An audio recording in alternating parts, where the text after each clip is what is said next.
আপনাদের স্বাগত জানাচ্ছি এবং আপনাদের মাধ্যমে অত্যন্ত একটা গুরুত্বপূর্ণ বিষয় বৃহত্তর সমাজকে জানাবার জন্য আমরা সকালে আজ আপনাদের মুখোমুখি হয়েছি। আমাদের মধ্যে রয়েছেন মাননীয় মহানাগরিক ফিরহাদ হাকিম, রাজ্যের মাননীয় মন্ত্রী, দুই ওপাশে রয়েছেন সাংসদ সামিরুল ইসলাম, এপাশে মৌসম বেনাজির নূর, এবং যে বিষয়টিকে আপনাদের দৃষ্টি আকর্ষণের জন্য এবং সকলকে জানাবার জন্য বলা, মাননীয় মুখ্যমন্ত্রী মমতা বন্দ্যোপাধ্যায় এক্স হ্যান্ডেলে পোস্ট করেছিলেন, সমাজ মাধ্যমে জানিয়েছিলেন যে কিভাবে দিল্লির উপকণ্ঠে সন্ত্রাস চলছে বাংলা ভাষী ভারতীয়দের উপর। বাংলা বলেন কিন্তু ভারতীয়, বাংলা বললেই বাংলাদেশি বলে দেওয়া হচ্ছে।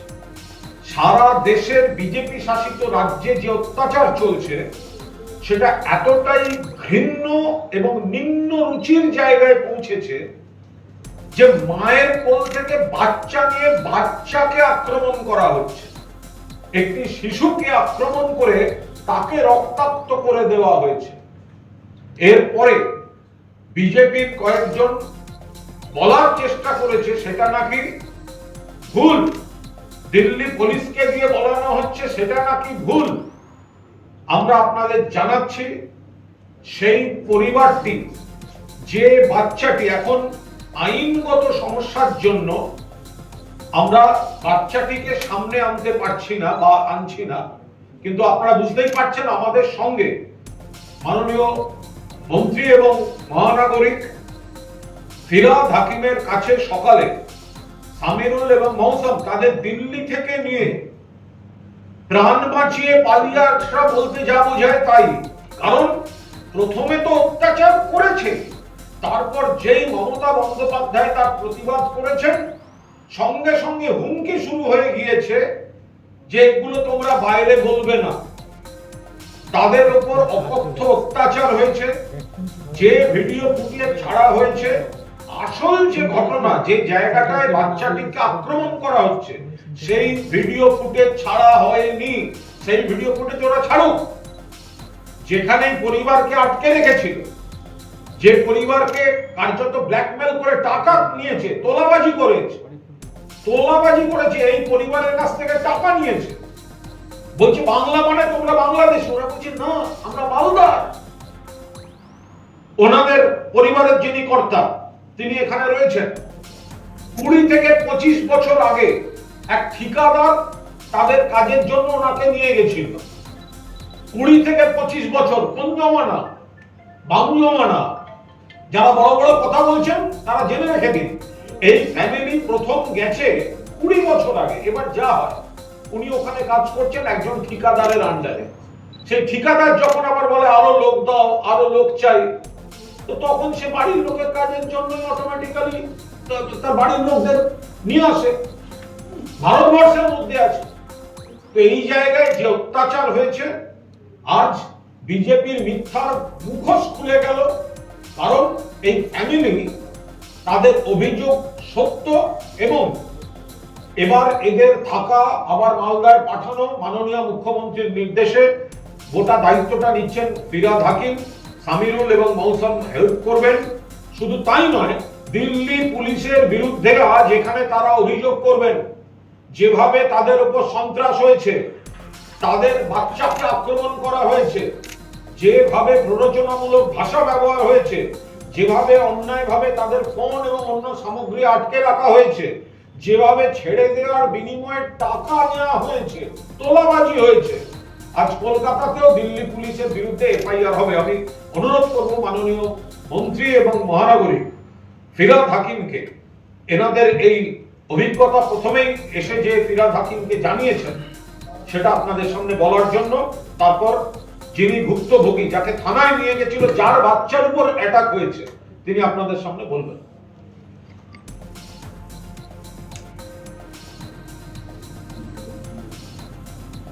প্রথমেই আমরা যারা বাংলায় কথা বলি তারা ভারতীয় কি ভারতীয় নয়, এই ক্লারিফিকেশন মোদী সাহেব এবং অমিত শাহ সাহেবের কাছে চাইছি। আমরা যারা বাংলায় কথা বলি, ভারতবর্ষের মাটিতে জন্মে বড় হয়েছি, ভারতবর্ষের অঙ্গরাজ্য পশ্চিমবঙ্গে, এখানে বড় হয়েছি, খেয়েছি, দিয়েছি, নিজেদের ভারতীয় হিসেবে আমরা গর্ব অনুভব করি। তারা ভারতীয় কি নয়, সেই প্রশ্নের জবাব অমিত শাহজিকে দিতে হবে, মোদীজিকে দিতে হবে। কারণ ডবল ইঞ্জিন সরকার যেখানে যেখানে আছে, সেখানে বাংলা বললেই বাংলাদেশি, বাংলা বললেই হার যাও, বাংলা বললেই তাকে বাংলাদেশি হয়। ইভেন এমন কথা ওনাদের কাছ থেকে সকালে আমি শুনলাম, যেখানে মমতা ব্যানার্জিকেও বাংলাদেশি বলা হয়েছে। আমি এর তীব্র প্রতিবাদ করি। ভারতবর্ষ ভাঙার চেষ্টা দয়া করে মোদী এবং অমিত শাহ করবেন না। এই আপনাদের ভাবধারা এবং আরেকটা ইসলামিক কঠোরপন্থী ভাবধারায় আমাদের দেশ একবার ভাগ হয়েছে। আপনাদের এই ষড়যন্ত্রের বিরুদ্ধে আমরা লড়ব। ভারতবর্ষ এক থাকবে। ভারতবর্ষের সব মানুষ যে ভাষায় যে কথা বলে, সে নিজের অধিকারে মাথা তুলে ভারতবর্ষে বাঁচবে। ভারতের স্বাধীনতা আসতো না যদি এই বাংলা না থাকতো, যদি সুভাষ বোস না জন্মাতো, যদি বাঘাযতীন না জন্মাতো, যদি ক্ষুদিরাম না জন্মাতো, তাহলে এই ভারতবর্ষের স্বাধীনতা আসতো না। যারা বাংলার থেকে অবদান দিয়েছেন স্বাধীনতা, ভারতবর্ষের আজকে আপনারা যে প্রধানমন্ত্রী, রাষ্ট্র যে মন্ত্রী রয়েছে, তার অবদান ওইখানে পার্লামেন্টে দাঁড়িয়ে রয়েছেন স্বাধীন ভারতবর্ষে, তার অবদান বাংলা দিয়েছে। বাংলাকে আপনি অবমাননা করতে পারেন না। বাংলা আমার মাতৃভাষা, সেই ভাষার জন্য যদি বলতে বলতে প্রাণ যায় তো যাবে, সেই ভাষা ছাড়বো না। সব ভাষাকে আমরা সম্মান করি, সব ভাষাকেই মমতা ব্যানার্জি বলেছেন বারবার করে যে সব ভাষার মানুষ সমান অধিকারে আমার পশ্চিমবঙ্গে থাকবে। কিন্তু আমার পশ্চিমবঙ্গের মানুষ বাইরে গেলে বাংলা ভাষায় কথা বললেই বাংলাদেশি। আমরা বাংলাদেশি নই। বাংলাদেশ হিস্টোরিক্যাল কারণে একটা আমাদের দুর্ভাগ্য, একটা আলাদা দেশ হয়ে গেছে অনেক দিন আগে, সেটা একটা অন্য দেশ। কিন্তু ভারতবর্ষ আমার দেশ, বাংলা আমার রাজ্য, এবং ভারতবর্ষের কনস্টিটিউশনে বাংলা ভাষা, এটা আমাদের কনস্টিটিউশনাল অ্যাপ্রুভ ভাষা। এই ভাষাকে অবমাননা করতে পারেন না। দিল্লি পুলিশের বাপের ক্ষমতা নেই যে বাংলা ভাষাকে কনস্টিটিউশনাল যে আমাদের স্বীকৃত ভাষা তার থেকে সরিয়ে দেওয়া। আমি যখন এই বোনের কাছে শুনলাম কি অত্যাচার, শুধু একটাই দোষ, বাংলায় কথা বলতে পারে, বাংলায় কথা বলে। কিভাবে দিল্লিতে তাদের হেনস্থা করা হচ্ছে, বাচ্চাটাকে পর্যন্ত চড় মেরে তার কান ফুলিয়ে দেওয়া হয়েছে, হাসপাতালে ট্রিটমেন্ট করতে দেওয়া হয়নি। আমাদের ভারতবর্ষে এই রকম ডিভাইড এন্ড রুল পলিটিক্স, যেখানে বাংলার থেকে শুধু মুসলমান নয়, হিন্দু মুসলমান সবার উপরে, গরিব মানুষ যেখানে যেখানে বাংলা থেকে গেছে তাদের উপর অত্যাচার। কিন্তু তারপরেও আমরা বলবো অনেক পরিযায়ী শ্রমিক আমাদের অন্য রাজ্য থেকেও বাংলায় এসছে, আছেন, প্রত্যেকটা জুট মিলে আছেন, কয়লাতে আছেন, আমাদের যে আয়রনের যে কোম্পানি তাতে কাজ করছেন, বিভিন্ন জায়গায় আছেন। তারা সসম্মানে এখানে থাকবেন, কারণ এই দেশটা আমাদের সকলের দেশ। অত্যাচারের কথা শুনতে চান? একটু আমার বোনের কাছে শুনুন অত্যাচারের কথা। কি হয়েছিল?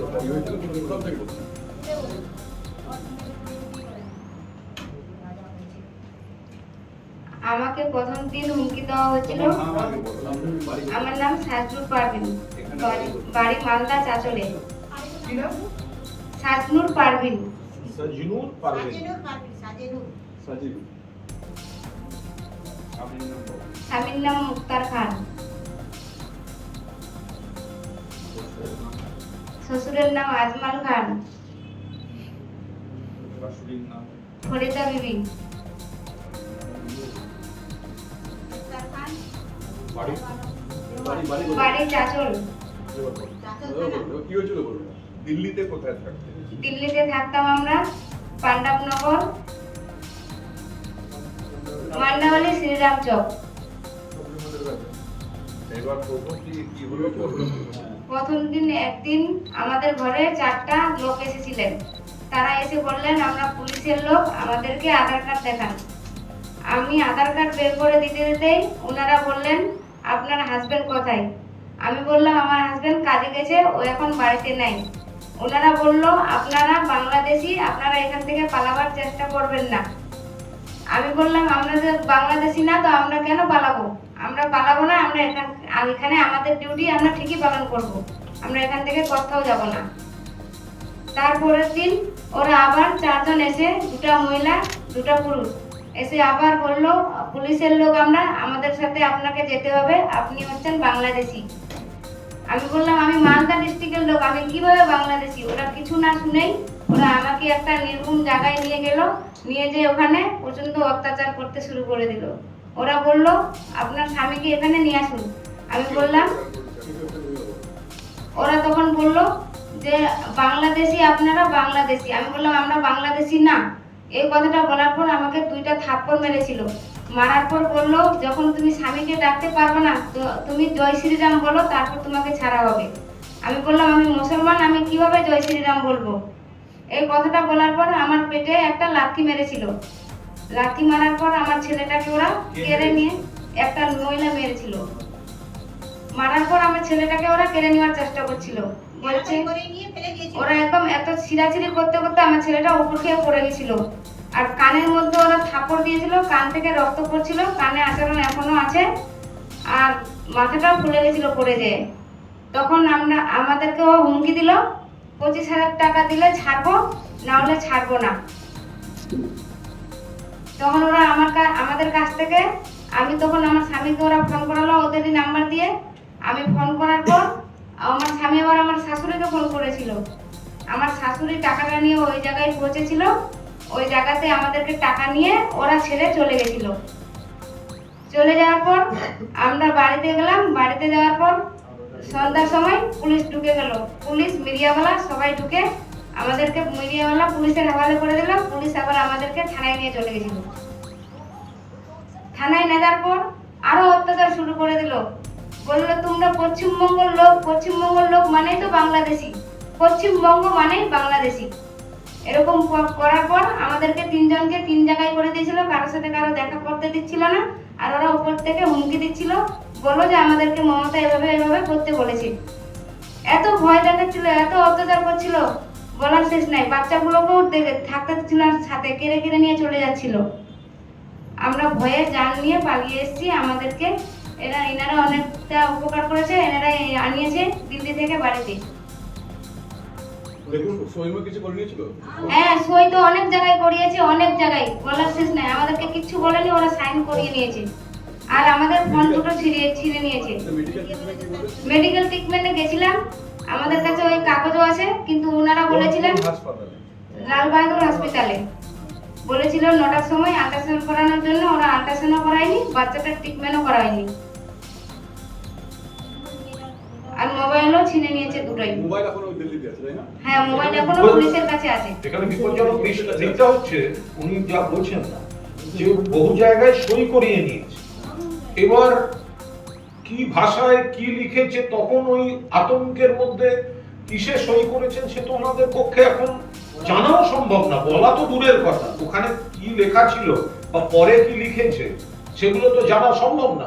কিন্তু একটা জিনিস পরিষ্কার, যে একটা ভয়ঙ্কর পরিবেশ তৈরি হয়েছে, যেটা মাননীয় ফিরহাদ হাকিম বললেন। এবার মমতা বন্দ্যোপাধ্যায় মাননীয় মুখ্যমন্ত্রী সেটাকে সর্বসমক্ষে আনার পর তার সেই টুইটের সত্যতা নিয়ে যারা প্রশ্ন তুলছিল সোশ্যাল মিডিয়ায়, দয়া করে এবার দেখুন যে মুখ্যমন্ত্রী সঠিক কাজ করেছেন, সঠিক কথা বলেছেন, এবং এখানে মহিলাদের উপর, বাচ্চার উপর যে পরিমাণ বাংলা মাতৃভাষা বলে অত্যাচার হয়েছে, ফলে ওরা এখন কলকাতা পুলিশে তারা অভিযোগ দায়ের করবেন। যেভাবে তাদের অত্যাচার হয়েছে, টাকা নেওয়া হয়েছে, জিনিসপত্র আটকে রাখা হয়েছে, মোবাইল নিয়ে নেওয়া হয়েছে, সবচেয়ে বড় কথা নানা জায়গায় সই করানো হয়েছে ভয় দেখিয়ে। কারণ তখন তো আটকে পড়া একজন মহিলা, তিনি কি করবেন সেখানে? কারোর সঙ্গে কারো দেখা করতে দিচ্ছিল না। এই পরিস্থিতিতে এখন রাজ্য সরকার, মমতা বন্দ্যোপাধ্যায় মাননীয় মুখ্যমন্ত্রীর নির্দেশে ফিরহাদ হাকিম এনাদের আনুষঙ্গিক সব দায়িত্ব নিচ্ছেন, সেগুলো ববিতা নিজে বলে দিচ্ছেন।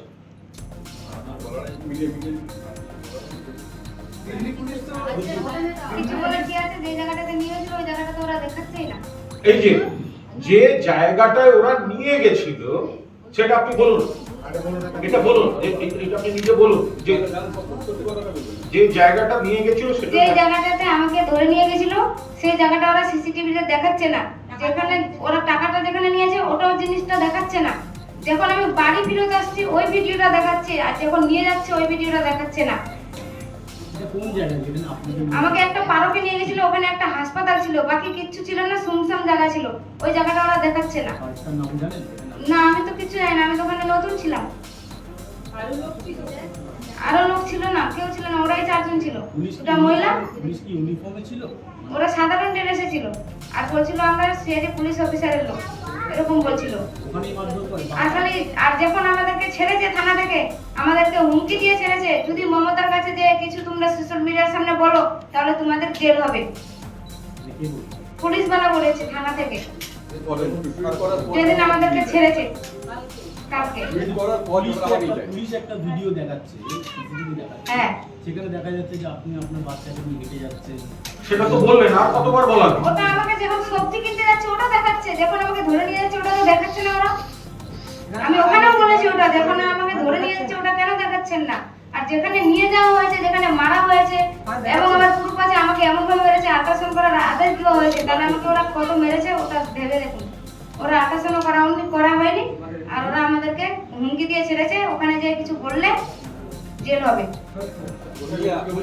দিল্লি পুলিশ দাবি করছে যে আপনারা নাকি আপনাদের এক মালদার আত্মীয়ের নির্দেশে আপনারা একটা নাটক করেছেন।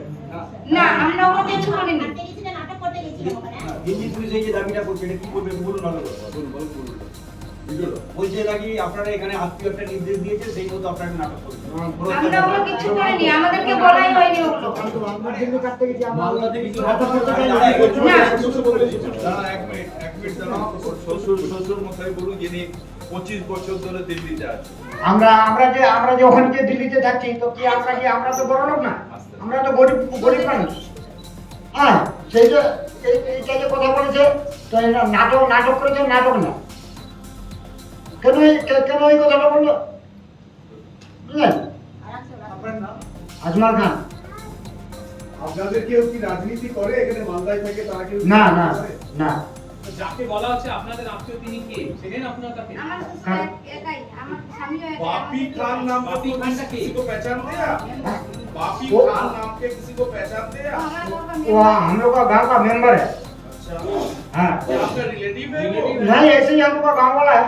वो कह रहे हैं कि आप उनके कहने पे आप लोगों ने नहीं, ये गलत है, ये गलत है। नहीं, हम लोग को नहीं कहा है। उनका कोई बात ही नहीं हुआ है, उनका तो हम नाम ही नहीं लिया है, बातें नहीं हुआ। उनका बारे में कोई पूछा भी नहीं है हमें। घटना घटी है, थोड़ा हिंदी में बता दीजिए, क्या क्या हुआ? बता थोड़ा हिंदी में आपके क्या साथ हुआ? क्या ठीक से हुआ? बताओ। क्या हुआ बच्चे के साथ, वो बताइए। आपके साथ और बच्चे के साथ क्या अत्याचार हुई? हमें जब वहाँ पे लेके गया था, वहाँ पे ले जाने के बाद उन्होंने हमें 2 चाटा मारा था मेरे को। बताइए शुरू से, कहाँ से लेके गए? पहले दिन जब वो लोग आया था, मेरे पास आधार कार्ड मांगा, बोला अपना आधार कार्ड दिखाओ, पहचान पत्र दिखाओ, कहाँ के हो आप लोग।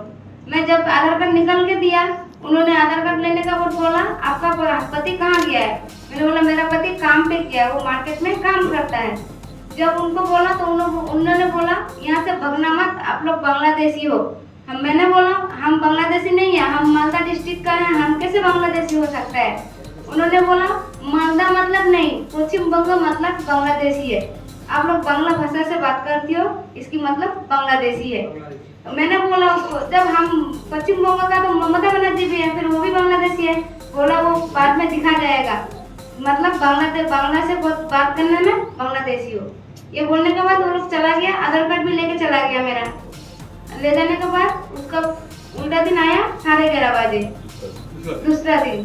तब मेरे को उन्होंने, मेरा लड़की को मैं नहलाने जा रही थी, उन्होंने मेरे को वहीं से लेके चला गया। मेरा लड़का का बनियान पहना के लेके गई हूँ मैं, उनका शरीर में कपड़े नहीं था, बनियान में लेके गई हूँ उसको। जब उन्होंने वहाँ पे लेके गया तो ये जगह ऐसे था, वहाँ पे ना कोई था, एक खाली अस्पताल था जिसका नाम है मंगलम अस्पताल। मैंने वहाँ पे सुना, आदमी बोला मंगलम अस्पताल है ये, और ये सुनसान एकदम पार्क था, कुछ नहीं था, बस जामुन का पेड़ था और पेड़ पूरा पार्क में पेड़ हुआ था। और कोई दूर से आएगा भी ना तो बाहर से नहीं देखेंगे अंदर कोई है। ऐसी जगह पे ले गया था मेरे को उन्होंने। वहाँ पे ले जाने के बाद बोला अपने हस्बैंड को बुलाओ। मैंने बोला वो काम पे गई है, वो रात 10 बजे काम पे से आता है, वो कहाँ से आएगा मेरे पास, वो नहीं आ पाएगा। बोला वो उनको फोन मिला। मैंने बोला मेरे पास फोन नहीं है, हम फोन नहीं चलाते, एक ही फोन है मेरा हस्बैंड के पास। तब उन्होंने मेरे को 2 चाटा मारा। मैंने बोला मारती क्यों, ऐसे मुंह में बात करो, पुलिस वाला थोड़ी ना किसी को मारता है। तो बोला हम लोग पुलिस वाला CID पुलिस वाला है, हम लोग नहीं सुनते, आप लोग बांग्लादेशी हो, हमें सरकार से आना है आपको उठाने का लिए, हम लोगों को आपको उठाना पड़ेगा। मैंने बोला जब उठाना है तो थाने पे ना ले जाओगे, यहाँ क्यों लेके आई हो। तो उन्होंने बोला इतना हम लोग बात नहीं सुनेंगे तुम्हारा, तुम जय श्री राम बोलो फिर छोड़ेंगे। मैंने बोला मैं जय श्री राम नहीं बोलूंगी, क्योंकि मैं कुरान शरीफ पढ़ी हूँ, मैं कैसे जय श्री राम बोलूँ, मैं नहीं बोलूंगी जय श्री राम, मैं मुसलमान हूँ।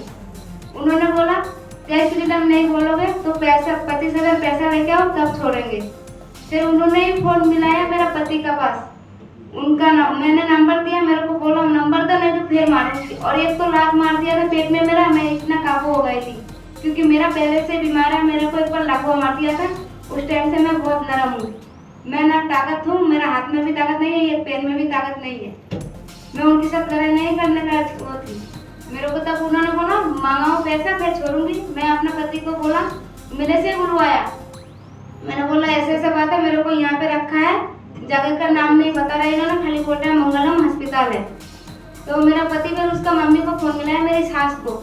मेरी सास ने एक बैटरी स्कैम में करके पैसा लेके गया है, वो मेरे सास मेरा हाथ में दिया है, मैं उनका हाथ में दिया हूँ। जो जैसे उनको पैसा मिल गया वो वहीं हमें छोड़ के भाग गया। इसके बाद हम लोग जब घर आएंगे रास्ता में भटक गई थी। जब मेरा लड़का को छीना-छीनी किया उन्होंने, मेरा लड़का मिट्टी में गिर गया था, उसका यहाँ पे सिर में भी चोट लगा था और कान से खून निकल गया था, उनका नाखून लग गया था, पूरा खून निकल गया था। अभी भी उनका निशान है कान पे, देख सकते हो तो देख लो, उनको इतना मारा है मेरा बच्चे को। आप कह रही थी कि जो CCTV दिखाया जा रहा हाँ, है, वो जहाँ मैं रोती थी बैठ के वहाँ का दिखा रहा है, वो लोग जहाँ मेरे को लेके गया है वो नहीं दिखा रहा है। एक बार भी मैंने वहाँ पे भी बोला, जो मेरे जहाँ मेरे को लेके गया वो जगह तो आप दिखाई नहीं हो, वो पार्क तो आ ही नहीं रहा है। तो कह रहा तुम्हें ज्यादा पता है क्या दिल्ली के बारे में, हमें पता है हम कहाँ कहाँ निकाला है, ऐसे वो लोग बोल रहा था। बस यही बोल के हमें वो किया था और इतना परेशान कर रहा था पूरा रात मक्खर में, और कहाँ पे किसको रखा था बोलता नहीं था। मेरा देवर बार बार ढूंढने का लिए जा रहा था, उनको बोला था उस थाने का कोई आदमी नहीं हम लोग पकड़ा है, हमारा पास नहीं है, हमें छुपा दिया था। थाने में आपके क्या फोन ले गए थे? दोनों मोबाइल फोन आपके पास? दोनों फोन छीन लिया है दीदी पेट काटने के बाद ये है ना, और हमें बहुत पेपरों में साइन करवाया है। अरे किससे उठा तीन कहाँ है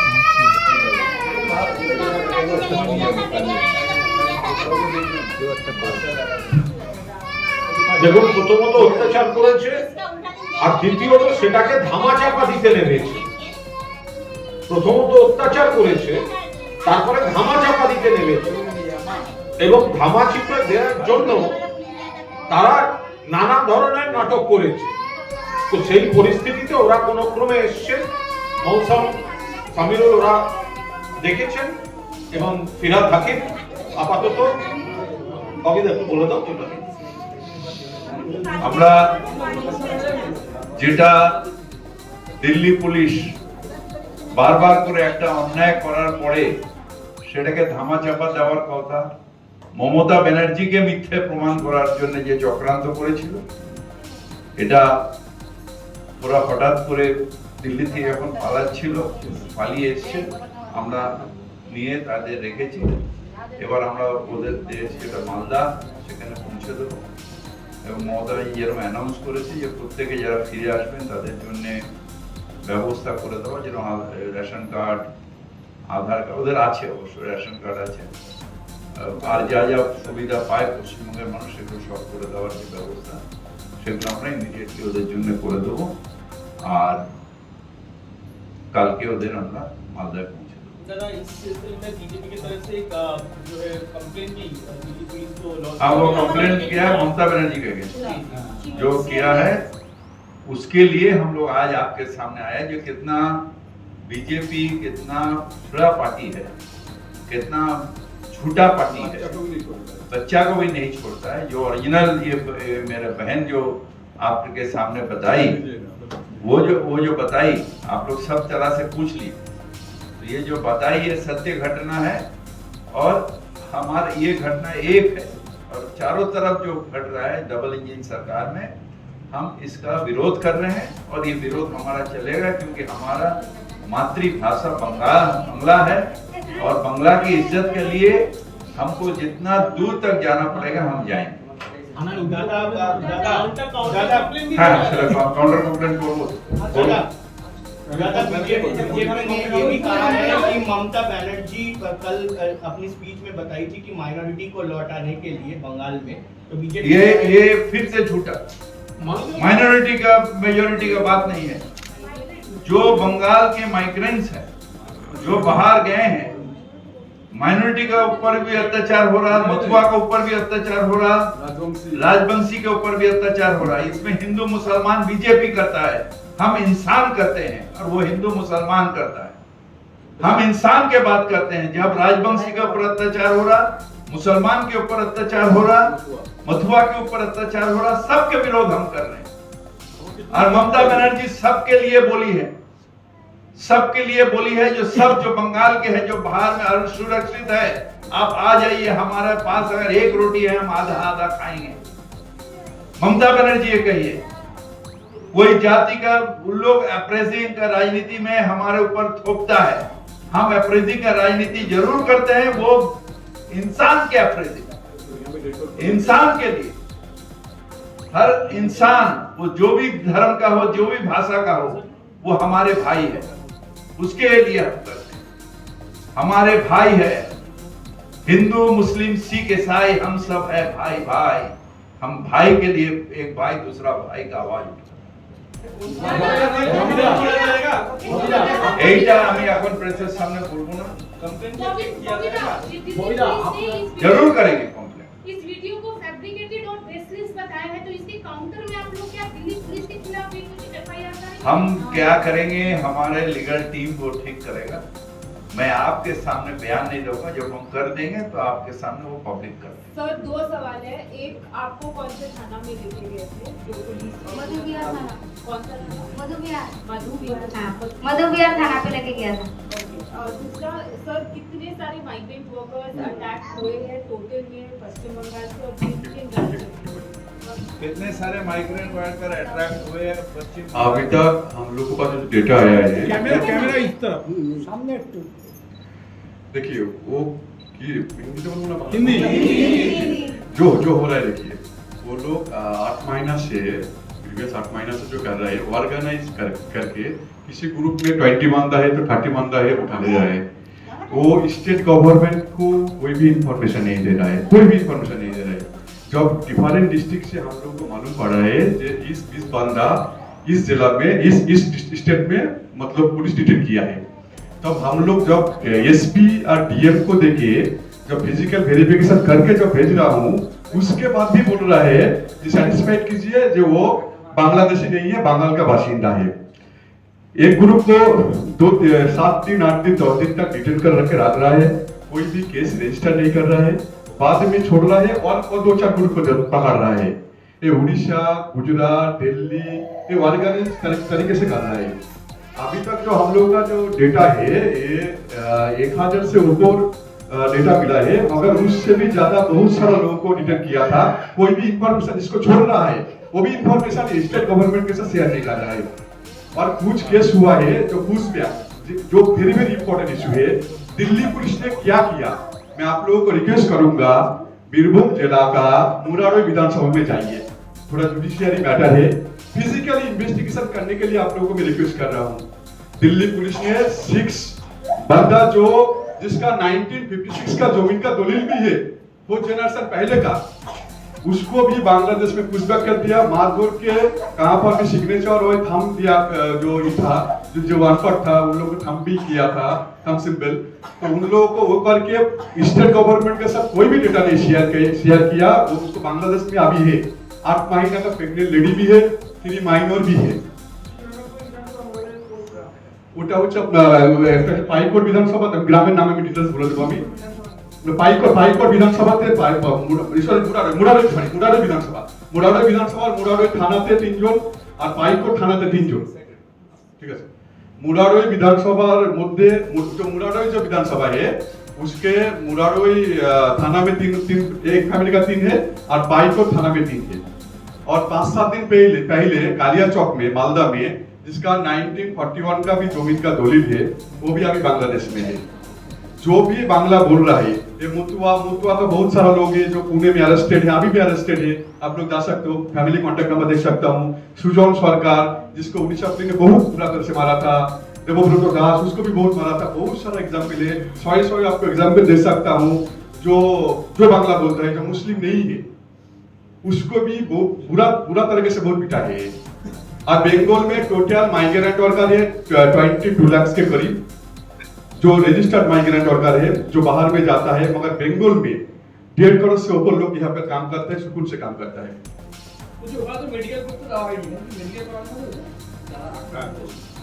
বন্ধুরা আপনি বলছেন যে আমরা বাঙালি বাংলা ভাষায় কথা বলি, আমরা ভালো কথা বলি। বিজেপি পাল্টা একটা কথা বলছে যে আপনি কয়েকদিন আগে একটা স্পিচ রেখেছিলেন, সেখানে 50% উর্দু বলতে পশ্চিমবাংলায়। শুনুন, উর্দুও আমরা সম্মান করি, উড়িয়াকেও আমরা সম্মান করি, হিন্দিকেও সম্মান করি।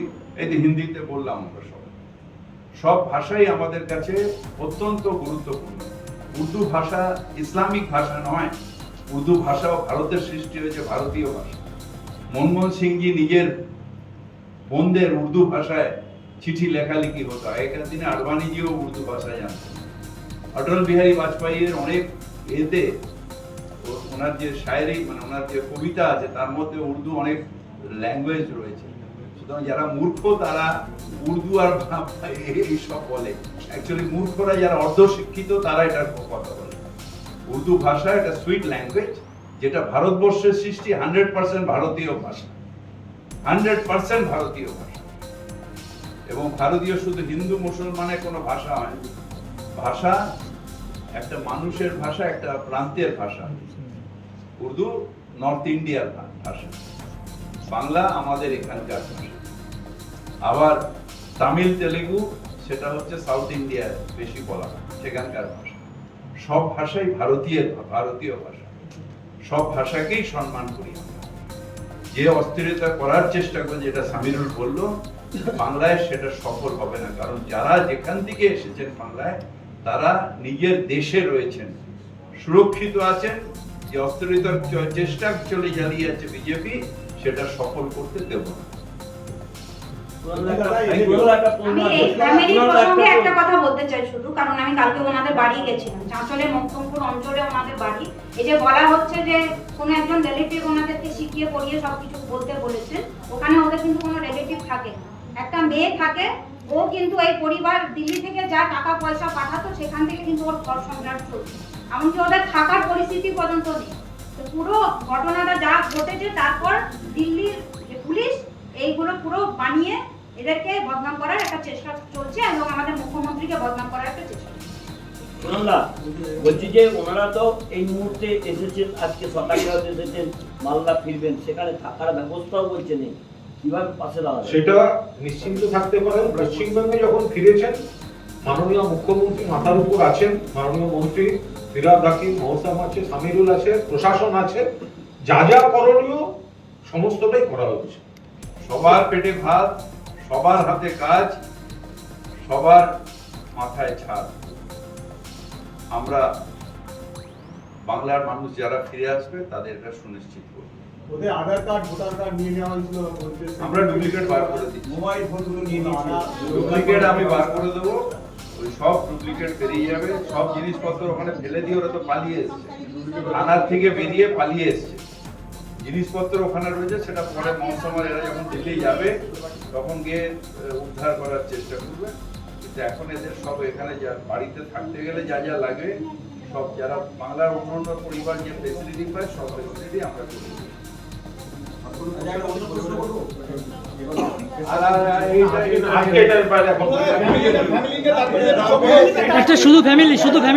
পিস নিউজ বাংলা, সত্যের পক্ষে, শান্তির পথে।